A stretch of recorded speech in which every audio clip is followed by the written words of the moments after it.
Merci, Monsieur le Président. Merci, Monsieur Coulon, pour votre exposé Ambition dévoilée et projet et évaluation.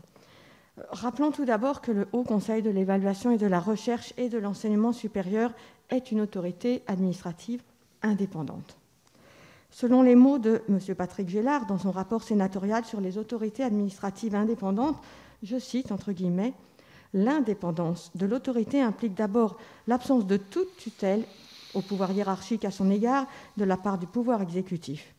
Une autorité administrative indépendante ne reçoit ni ordre ni instruction du gouvernement. Cette indépendance est gage à la fois de crédibilité, de légitimité et de sécurité. Elle s'entend sur deux plans, indépendance vis-à-vis des entreprises concernées le cas échéant et indépendance vis-à-vis du pouvoir politique.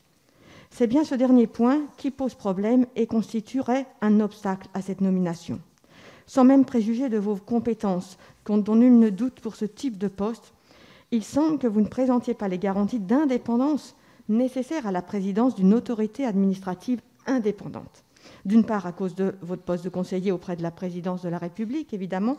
D'autre part, en tant que père d'un conseiller auprès de la présidence de la République. Si l'indépendance de droit du Haut Conseil de l'évaluation et de la recherche et de l'enseignement supérieur est garantie par son statut, son indépendance de fait serait grandement remise en cause par cette nomination. Il apparaît indispensable de dissocier la forme et le fond, rien contre le fond.